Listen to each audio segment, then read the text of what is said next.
Good morning children. This is my 5th video. Please subscribe our channel, Nidja Education channel. Please subscribe it. Don't forget to on the bell. At the same time, already I posted 4 videos. If you before seeing this 5th video, please go through the previous videos also. Then only you will get the connectivity. Next, we are entered the chapter, the portion, it is transportation. What is mean by transportation? The word itself is showing the meaning. Transportation means transfer of substances from one place to another place. That process is called transportation. This transportation we also can say that circulation. So in scientific term we can say it is a circulation. So that system is called a circulatory system. Now it is an important system children. At the same time it helps to transport the material like oxygen, energy, food substances, carbon dioxide, water in the form of water vapor as well as water, and the same time waste material like nitrogenous waste, hormones, everything carry from one place to another place. For example, digestion is over, respiration process is over means this also very important. Without this process the substances cannot be transferred from one place to another place. At the same time, not only for the transformation, it helps to maintain our immunity. At the same time, any infection it is enter in our body mean first protect our body with the help of this transportation system. In how this transportation is occur in all the animals, even unicellular animal like amoeba, paramecium, euglena, etc. and to higher animals also this transportation processes occur. For example, amoeba, paramecium and all, entire body is made up of only one cell. It is not required that much. Now what about higher plants and animals? So in plants the transportation process occur by the tissues that is called a conductive tissue. This conductive tissue also we can tell it is a vascular tissue. You have learned from 9th standard, that is a xylem and phloem. Xylem transport water as well as mineral from root to upper portion of the body, that movement called a upward movement. Same like that, phloem transfer the food material from leaf to other part of the body, that is called a downward movement. That process is called a translocation. So by the help of the conductive tissue it transport the substances. Now we are going to discuss on how the transportation occur in human body. Now the transportation system I told already, it is also called a circulatory system. The human circulatory system consists of 3 components. One is blood. The second one is blood vessels.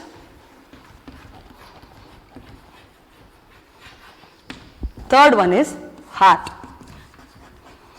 These are the 3 components is combined, it make a circulatory system. First, what is mean by blood? Blood is nothing but as a liquid connective tissue. We all learned from 9th standard. It is a liquid connective tissue. Why it is color red in color? Because it contains a pigment that is called hemoglobin. So this hemoglobin used to give the color as well as it carries oxygen as well as carbon dioxide also. Blood is alkaline nature, it is a salty taste. It consists of 3 blood cells, that is RBC, WBC and platelets. This RBC helps, there is RBC means red blood cell. In the scientific term if you want to tell that RBC is also called erythrocyte. Erythro means red, cytes means cells. Erythrocytes means RBC. At the same time leukocytes means WBC. Leuko means colorless, cytes means cell. Next, platelets is also called thrombocytes. Thrombo means disc shaped structure. It is disc-like, that's why it is called thrombocyte. Now this erythrocytes, it contains the pigment, that pigment is called hemoglobin. This hemoglobin helps to, it carries oxygen as well as carbon dioxide. All the hemoglobin will not carry oxygen, at the same time it does not carry carbon dioxide also. Some of the hemoglobin carries oxygen, that hemoglobin is called oxyhemoglobin. Some of the hemoglobin carries carbon dioxide, that hemoglobin is called carbaminohemoglobin. So RBC is giving color to the blood, at the same time it acts as a carrier. Next one is WBC. WBC is also called a leukocyte. This leukocyte, what is the role of WBC means? It produce antibody. What is mean by antibody means it develop our immunity in our body against the infection. Whatever the foreign substances is entered, that foreign substances is called a antigen. So this WBC protect our body. Next one is thrombocyte. This thrombocyte is involved for the blood clotting mechanism. Whenever we are getting any wound or any rashes, that time the blood is oozing out. Even after 2-3 minutes, the blood automatically clot. Due to that mechanism of the platelets, the bloods are clot. This is mechanism is called a blood clotting mechanism. This platelets are involved for the blood clotting mechanism. What is the use of the blood? It is not only give the color, it carries oxygen or carbon dioxide or clotting the blood means apart from that it also maintain our body temperature. Okay, that is the next function of the blood, Third one is what? It also transport the hormones from one place to another place. As we all know that all the glands or endocrinal glands, those who are the glands producing hormones, they don't have duct. So automatically what will happen? They pour the hormones inside the blood only carry all the hormones into a particular area. So it carries oxygen, carbon dioxide, waste material, energy and body maintenance or the body temperature is maintaining, even it is transport the hormones also. These are the functions of blood. At last but not the least, that is what it develop our immunity with the help of WBC. Next we are going to discuss blood vessels. What is mean by blood vessels? The blood vessels are nothing but a small tube-like structure which helps to or which carries the blood from one place to another place. That duct is called as, the duct means a small tube-like structure is called as vessel. So the vessel it only helps to transfer blood, that's why that vessel is called a blood vessel. The blood vessels are classified into 3 types. One is arteries, second one is vein, third one is capillaries. Arteries, veins and capillary, there are the 3 types of blood vessels. Arteries are basically thick in nature. Comparatively, compare than artery, the veins are thin, but capillaries are very thin in nature. Means this is the tube, means the tube, the wall is thicker in artery, at the same time it is thin in vein, very thin in capillary. This is the 3 differences. At the same time, these arteries are mostly present in the deepest portion of the body. Arteries are located deepest portion of the body. But all the arteries are not present in the deepest portion. Some of the places the arteries are present superficially. Means it below the skin it is present. Where it is present means in your wrist region, underarm, near your neck region and below the knee region. These are the regions that arteries are present superficial. Remaining all the areas, arteries are present in deepest area. Veins are mostly present in the superficial. It is present below the skin. Capillaries also present in the deepest one. Next one, why the arteries wall is thick? Why vein wall is thin, why artery wall is thick means because the arteries are carry oxygenated blood. Oxygenated blood carries, so pressure will be more. That is the reason it collect more amount of oxygen. That time it should not break. That is the reason artery walls are thick in nature.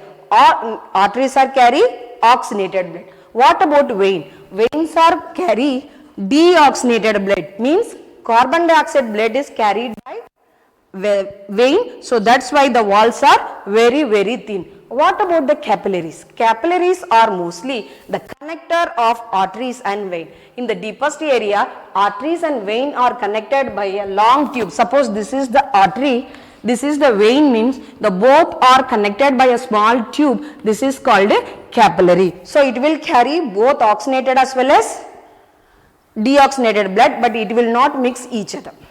At the same time, these arteries, all the arteries are carry oxygenated blood means no, not at all, except pulmonary artery. Pulmonary artery does not carry oxygenated blood, it carries deoxygenated blood from heart to lungs. Okay, so that is, keep it in your mind children, you don't get confusion. Arteries are mostly carry oxygenated blood except pulmonary artery.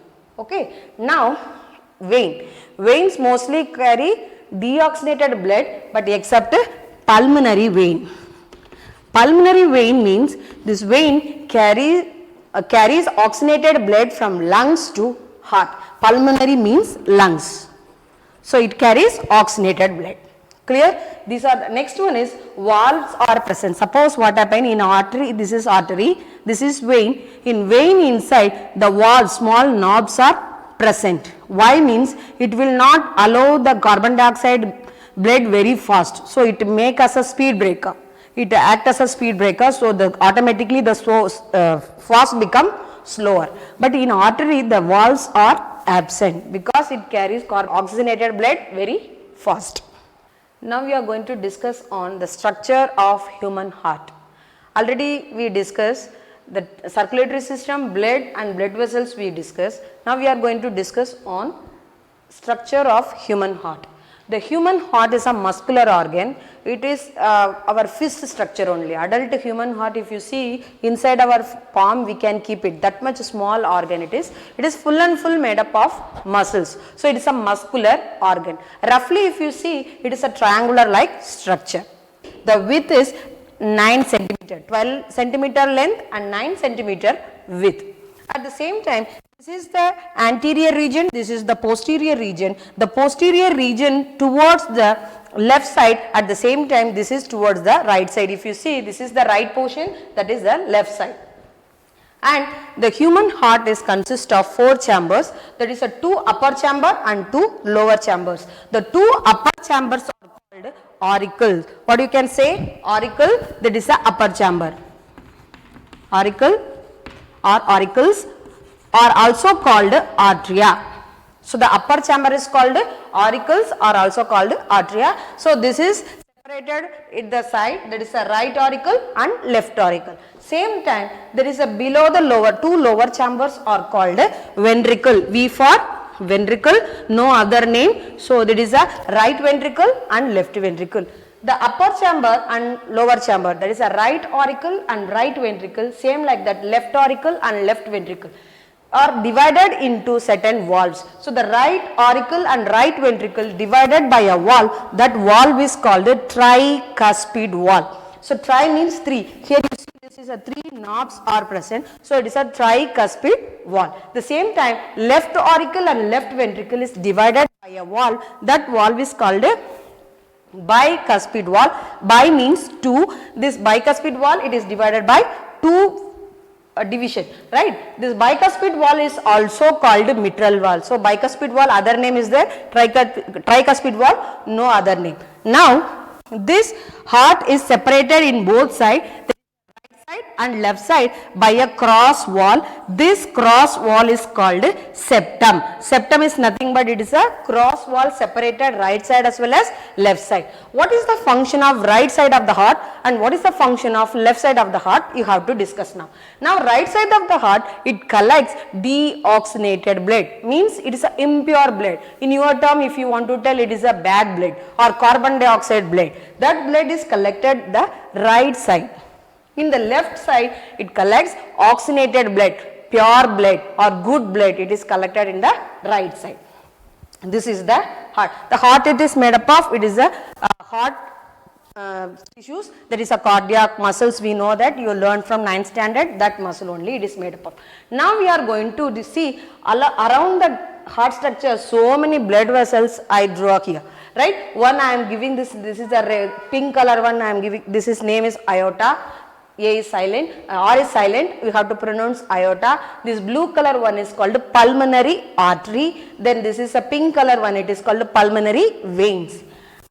This here trunk like structure, this is called vena cavas, V for vena cavas. SVC means superior vena cava and inferior vena cava. There are the two vena cavas are present. Now we have to discuss in detail what is the function of this blood vessels. Now this superior and inferior vena cava, this is the biggest blood vessels. It collect the deoxygenated blood from our body to heart. It collect all over the body and gives to heart. Now you see the SVC collect the deoxygenated blood from upper portion of the body like head, chest, shoulders and everything, arms area, it collect the deoxygenated blood and gives to right auricle. Same like the inferior vena cava collect the deoxygenated blood from the abdominal region and both are pour the deoxygenated blood to right auricle. Right auricle throw the blood or send the blood to with the help of tricuspid valve to right ventricle. Now what is the role of the valve means it is act as a one way. It will allow only one time or one way only, not one time, it allow one side only, it will not allow the blood for both sides. So once the blood comes from right auricles means it will close. So it will not open again, next turn only it will open. Now the right auricle send the deoxygenated blood to right ventricle. Now the right ventricle push the blood inside the pulmonary artery. Already we discussed all the arteries are collected oxygenated blood except pulmonary artery. Now the pulmonary artery collect the deoxygenated blood from the right ventricle and gives to lungs. I told that the heart it is present in between the lungs in the thoracic cavity. It is called the mediastinum, center of the chest it is present. So the pulmonary artery gives all the impure blood to lungs. Lungs what it will do? It remove all the carbon dioxide and add the oxygen and gives to pulmonary vein. All the veins are collected deoxygenated blood. It will collect all the pulmonary vein, except pulmonary vein. Pulmonary vein collected oxygenated blood. It collects from lungs and it passes to the left auricle. Left auricle pass to left ventricle with the help of bicuspid valve. Now the left ventricle pass the blood to aorta. Aorta means it is a biggest blood vessels like SVC and IVC. It is a biggest blood vessel. It collect all the oxygenated blood and distributed into many arteries. Arteries and capillaries are collected all the oxygenated blood and distributed into all over the body.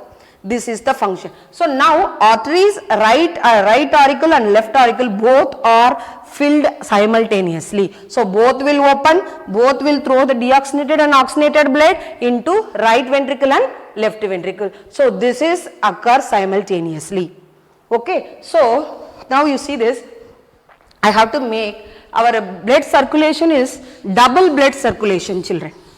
Why we call it as a double circulation means first deoxygenated blood collect from SVC and IVC and goes to right auricle pass to right ventricle and right ventricle pass to pulmonary artery, right. So the pulmonary artery gives to lungs. So this is one way, right. So here this is called pulmonary circulation. What do you call? Pulmonary circulation. Why we call it as a pulmonary circulation? Because the pulmonary circulation transfer of the deoxygenated blood from